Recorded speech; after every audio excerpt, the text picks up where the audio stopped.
Hello, everyone, and welcome to bonus episode number 104 of the Culips English podcast. How is it going? My name is Andrew. I am your English study buddy and your host for this episode, and it is great to be back here with you again for another week of English learning. So, I hope you're doing well. I hope you had a great week. If you're new to the bonus episode series, let me quickly explain what it's all about. In this series, I just tell you some stories from my everyday life. I'm a Canadian person, but I'm currently living abroad in South Korea. And I hope that by listening to my everyday stories about what I've been up to or what I'm thinking about, something like that, I hope that you will be able to Big B by listening to these stories. So Big B is our motto for the series, and it's an acronym. It has a meaning behind it. The meaning is B stands for build your English fluency. The I means increase your cultural knowledge and cultural understanding of the culture of English-speaking people. The G means grow your vocabulary, and the final B is become a better and a clearer communicator in English. So if those are your goals, then you're here in the right place. And for every bonus episode that we make here at Culips, there is an absolutely 100% free interactive transcript and vocabulary glossary, and you can get those just by following the link that's in the description for this episode. And if you're a Culips member, then you'll also get a comprehension quiz. So if you'd like to sign up and become a Culips member and get all of the amazing bonuses and extras and exclusive English learning study tools that you will get if you are a member, then you can just visit our website, culips.com, learn all about it, sign up if you'd like, and we'll also put a link in the description for this episode so you could just follow that link as well. It's really up to you. Now, I have an announcement to make here at the start of the episode, and that is to all Culips members. If you are a Culips member, guys, I have exciting, great news. That is in June, at the start of June 2024. Just in case you're listening to this episode way in the future, okay, June 2024. We are launching this amazing new service, I think, and we are giving it away free to all Culips members. It will be small group conversation sessions. So this is something that we've heard from so many members over the years. Feedback about this is that you guys would like a place to practice English speaking. Of course, you can get lots and lots of English listening practice in by listening to our podcast, but speaking, it's not as easy to get that practice in. So we hear you loud and clear, and we have created this program to help you achieve that goal. So what it is that we are going to be hosting small group conversation sessions each and every week. In fact, we will have 2 or 3 sessions happening each week. One of them will be hosted by me. One of them will be hosted by, one of our 2 study guide writers, Alina or Indiana. And the idea is that you will join the conversation session and you will be placed into a small group with other Culips members. And we're going to give you discussion questions to talk about that are linked to one of the recent Culips episodes that we've published. So I think it's great. You'll be able to listen to the episode first, get yourself comfortable with the topic, understand the topic, and probably if you're like me, like when I listen to a podcast, I always have my own ideas and opinions that are running through my head as I'm listening. And I'm sure you are the same way. You're probably listening to Culips and thinking in your head about how you would answer that question or what your opinion about the topic is. So this will give you an opportunity to verbalize, to speak, to share your opinion, to share your thoughts with other Culips members.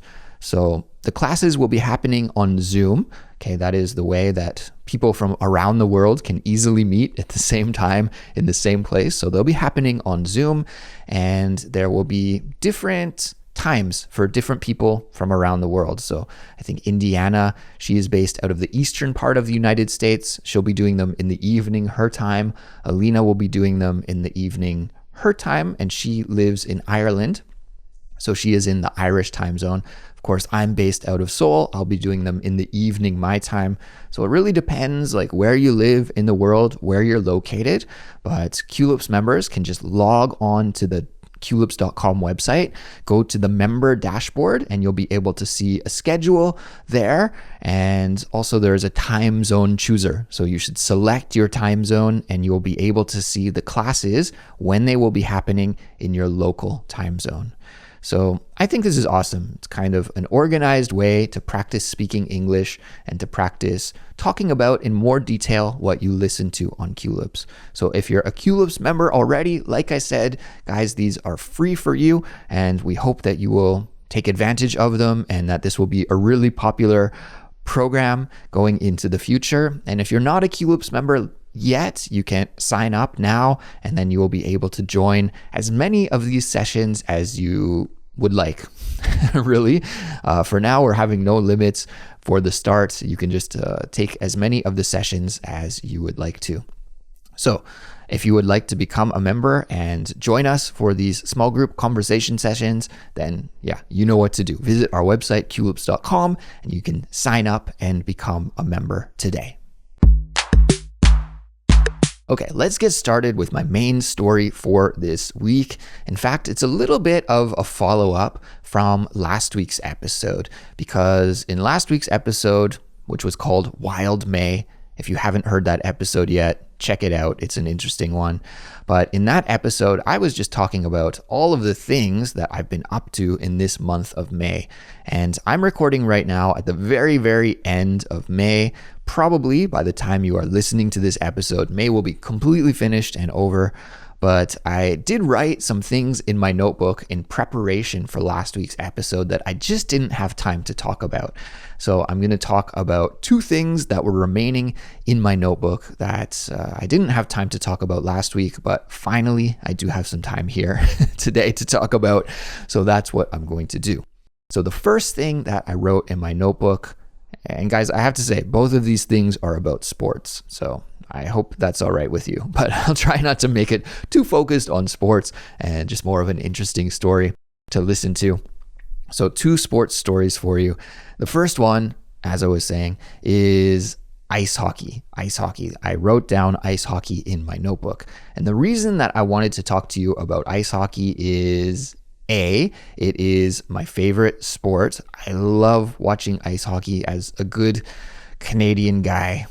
Right? And Canadians, we think this is our sport. I know not too many countries play ice hockey. It's really just North America and some parts of Northern Europe, pretty much. That's where it's popular. And other parts of the world, of course, it's probably a global sport. Even when I was in Australia a few months ago, I noticed that there was an ice hockey arena and an ice hockey program close to where I was staying at my Airbnb, actually. So I thought that was pretty amazing that they had this ice hockey facility in Australia. So of course it is a global sport and people from around the world play it, but really only popular in Northern Europe and North America, I think.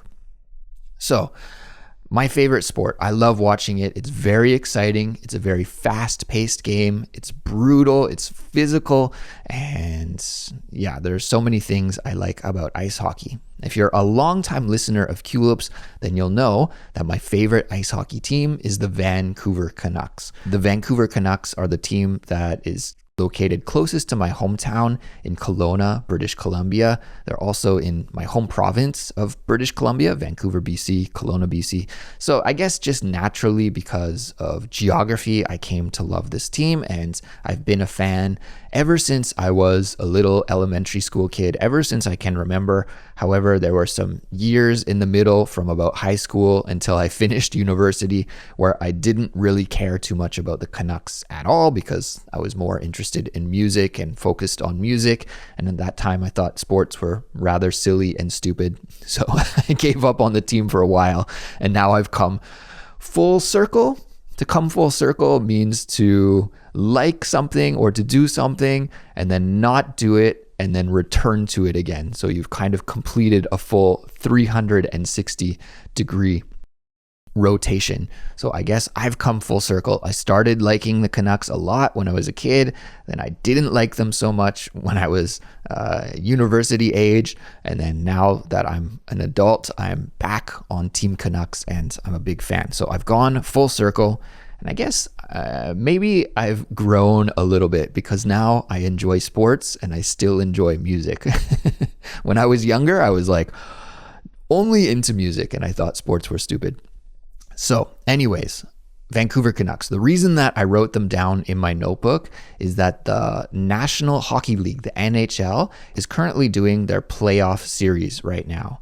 So every season, we call it an ice hockey season. It starts in the fall and it goes until the spring. And during the regular season, that's what we call it, the regular season, there are 82 hockey games. So there are 32 teams in the league and each team plays 82 games. It's a lot of hockey, which for a fan like me is awesome. It's exciting. I watched most of the games this year. Incredibly, I think there were only a couple of games that I didn't see. So I spent a lot of time watching the team and following the team this year. To be honest, some of the games I skipped through rather quickly. A lot of the games happen in the morning when I can't watch them. It's nice on the weekend when they happen in the morning and I can catch the game on like a Saturday morning or Sunday morning. Love that, but most days I'm too busy to watch the games live. So instead, I would watch them back. I have this premium subscription to the NHL Network's global package, I guess it's called, and it's specifically designed for people who don't live in North America, and it's great. It's super good. It's such a great deal compared to what you get if you do live in North America. Then this package is rather expensive and there are all these restrictions and stuff, but because the game is not too popular outside of North America, then for a really affordable fee, you can watch all of the games. They are available for playback, so you can watch them back. There's no commercials. It's really quite cool. So I would spend a lot of time just flipping through the games, not watching the whole thing, but anytime there was a break in play or an intermission break during the periods, then I could just fast forward and skip through. And so I could watch a game in a much shorter amount of time than I would be able to if I was watching it live, for example. So because of that, I was able to consume and watch a lot of Vancouver Canucks hockey this year, and it was incredible. So after 82 games are played, the top 16 teams go to the Stanley Cup playoffs. This is the name of the tournament, which will crown the champion team, okay? So 16 teams, the top 16 teams go to this tournament, and so the tournament rules are that there are four rounds of the tournament. So there's the first, I guess that the top 8 teams in the western part and the top 8 teams in the eastern part, they play each other, and it's a best of 7. So in order to proceed to the next round in the tournament, you must win 4 games. You will play 7 games and you must win 4 out of those 7 games. Well, you don't necessarily play 7. If you win the first 4, then you just go to the next round automatically. You don't have to complete all 7 games. So it's the first team to win 4 games out of 7 that proceeds to the next round. Well, the Vancouver Canucks made it to the playoffs, and this was really exciting because it's been the first time in a long time that this has happened for this team. And Vancouver fans are very, very passionate. It is one of the most passionate fan bases. I don't want to say in sports. I'm sure there are some crazy fans for football in Europe. I've seen that like on the news and stuff. But I mean, their fans are pretty crazy too. The 2 times that the Vancouver Canucks have made it to the Stanley Cup finals. Now, we've been a team since, I believe, the early 1970s, before I was born. So it's been my whole life. We've only made it to the Stanley Cup finals, the final round of the tournament, twice. Once in 1994 and once in 2011. Both times we almost won. We made it right to the very end. The final game, Game 7 of the Stanley Cup tournament, and we lost both times, unfortunately. So we've never won the Stanley Cup. The Stanley Cup is the name of the trophy that is awarded to the championship team. We've never won, but in both of those times, in 94 and in 2011, after the Vancouver Canucks lost, Vancouver Canucks fans, and maybe some people who are not quite fans, but were just opportunists or drunk or something, I don't know. they rioted in the city. So especially I remember, 1994, I was only 10 years old. So I do remember that time a little bit, but it's not as clear as in 2011. In 2011, it was chaos in downtown Vancouver. The fans went into the streets and they just started rioting. And rioting means like really just damaging lots of property senselessly, breaking store windows, damaging cars, flipping over cars, just this mob mentality. Again, like a lot of people drinking too much alcohol and a lot of people who are just maybe looking for an excuse to cause problems. There's always those people, those troublemakers in society, unfortunately. And also just rage, right? Like it's stupid. It's just a game. It's just ice hockey, but people do feel very passionate about it. And when your team almost wins, but then doesn't win at the very last moment, it can be very frustrating. And I guess people wanted to take that frustration out. So these crazy mobs of people going through the streets of Vancouver, breaking windows, damaging property, fighting with the police, lighting police cars on fire. Like it was wild, and they really destroyed the city. Not completely, but they did a lot of damage to the city. And it was very embarrassing for a lot of Vancouver residents and Canadians just in general. We felt like we're better than this. Why are we destroying our own city after we lose a game? I mean, we lost to Boston. Boston was the team that beat us. I mean, it would make sense to go to Boston and kind of attack Boston. But Vancouver, I mean, very senseless, very stupid. But it just goes to show the passion, I think, of Vancouver fans. So yeah, 1994 and 2011, those were the only two times that we've ever made it to the finals. We've never won the cup. But this year, after a break of many years, we finally made it into the Stanley Cup playoffs again. And many people were very optimistic this year. We thought our team looks good. Maybe not quite a championship level team, but looks pretty good. And we thought maybe this year will be our year. So we got into the playoffs, and the first round of the playoffs was against a team called the Nashville Predators, and that playoff series went the full 7 games. So that means that Vancouver won 3 games, Nashville won 3 games, and then it had to go to that final 7th game to see who would proceed until the next round, and Vancouver won. And watching that first round series was really, really exciting, because although the Vancouver Canucks played well during the regular season, in the playoffs, they were really frustrating to watch. It didn't seem like they were living up to their potential. And that's a great expression to know there, to live up to your potential. If you live up to your potential, it means you do your best, right? You have a lot of talent and you use all of that talent to help you play really well or to help you do something really well. This expression is not limited only to sports. It can be used in any regard, in professional situations, talking about musical talent, athletic talent, any kind of talent. If you live up to your potential, you take advantage of your talent and of your skills, and you use them to the best of your abilities. So it felt like the Canucks weren't really playing up to their potential, that they could do better. And it was really frustrating for me and a lot of my friends and fans. I think there were so many armchair quarterbacks and backseat drivers during the playoff run here that we had in Vancouver. If you would go online, I like to, unfortunately, waste some time on the Vancouver Canucks Reddit forum where all of the fans post their comments, and there's something called a game thread. So while the game is happening live, all of the fans are commenting at the same time, reacting to it at the same time. And of course, I would be texting with some of my friends who are also fans at the same time. And yeah, we were armchair quarterbacking a lot, which is actually an expression that we use to talk about football, but we can also use it in this kind of situation. Can you guess the meaning of what it means, an armchair quarterback? A quarterback, for people who don't know, is a position in American football, and the quarterback is a very, very important player that controls the play and is really important for setting the plays in football. And so what this expression means, armchair quarterback, is somebody who just sits in their chair and watches the game on TV, yet tries to control the play, tries to act like the coach.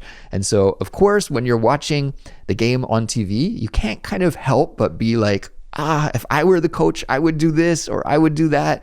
And yeah, it's really silly, right? Because there are professional coaches and you're watching professional players, and to think that I have more understanding of the game or more knowledge of the game than they do is very, very silly, because of course they are experts and I'm just a fan just watching. But you can't help but feel this way sometimes when you see your team not play up to their potential. And yeah, a lot of an ice hockey game is 60 minutes. And for a lot of the game, I feel like the Vancouver Canucks looked like they were not playing up to their potential. But then in the final moments, like sometimes in some games, even down to the final seconds, somehow they put it together and they did play to their potential, and they were able to win the games in the very last dying seconds of the games.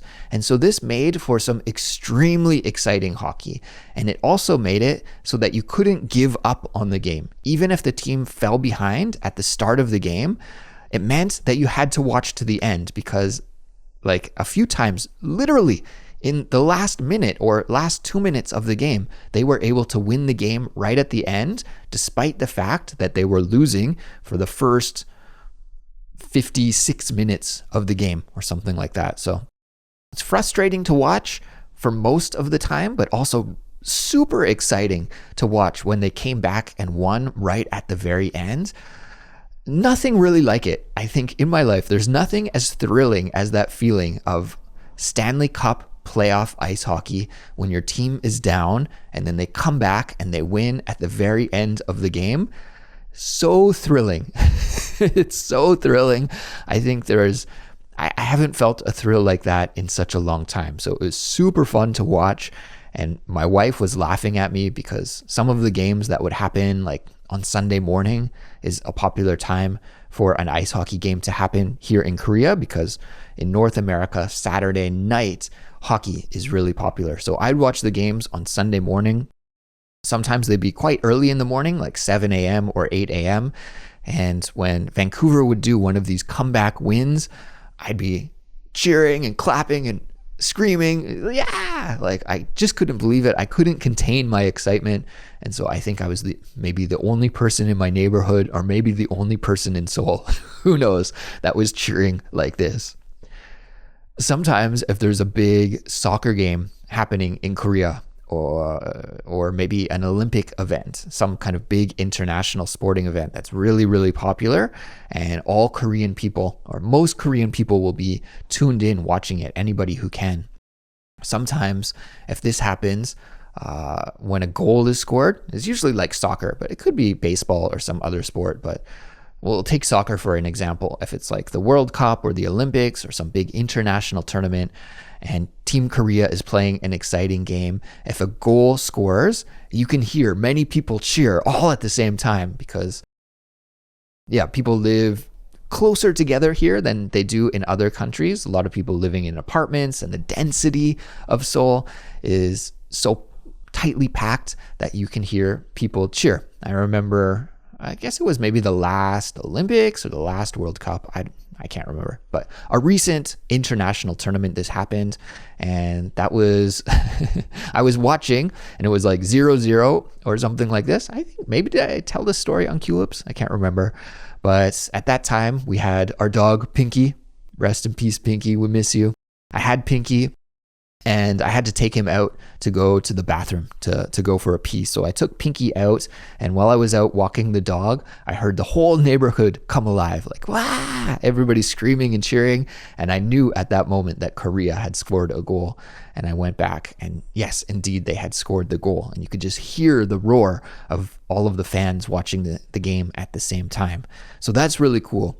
But here in Korea, when I watch the Vancouver Canucks ice hockey team play, it's not really the same. I think I'm the only one cheering and screaming. I'm sure there must be another few ice hockey fans here in Seoul, but I don't know any. If you're a big Canucks fan and you live in Seoul, send me a message. Maybe we can hang out and watch a game in the future together.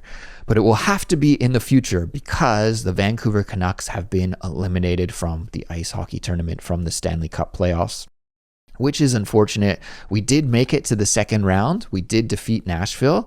And then in the second round, we played one of our rivals, the Edmonton Oilers. The Edmonton Oilers are a really scary team because they have definitely the best ice hockey player in the world right now. His name is Connor McDavid. He's amazing to watch. Sometimes when I watch him, this is going to sound a little sappy, but there's honestly been times where I've almost cried watching him play because he is such an amazing player, and it's just beautiful to watch how he plays the game. It's like, I love watching top talent. No matter what you do, if you can do it really well, better than anybody else in the world, it's just amazing to see that kind of top talent. So, of course, he's not the player that you want to play against, right? The best player in the world, and they have another guy on their team, a German guy named Leon Draisaitl, who's also extremely good, one of the best players in the world. And so those two players in tandem are super frightening, super scary. So it's not fun to have to play up against them.